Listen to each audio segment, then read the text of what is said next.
Judicial confession, ito yung mga pag-amin ng kasalanan sa loob ng korte.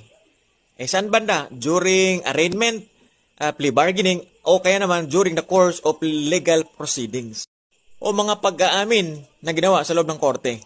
Now, how about extrajudicial confession? Okay, from the word extra, prefix means beyond, outside judiciary.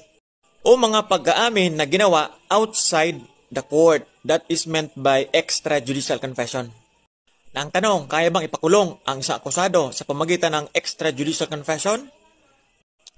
Now, ang sagot, Section 3, Rule 133, not sufficient to convict a person or suspect unless corroborated by corpus delicti.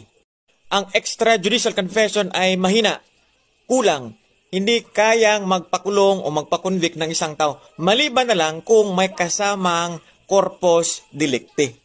Now, ano ba yung corpus delicti? From a Latin phrase, body of the crime, o proof of committing a crime or substance of a crime. Halimbawa, umamin sa pagpatay. Hindi sapat yun. Kailangang ituro niya kung saang lugar niya pinatay at ipakita niya ang gamit sa pagpatay at isalaysay niya paano niya pinatay.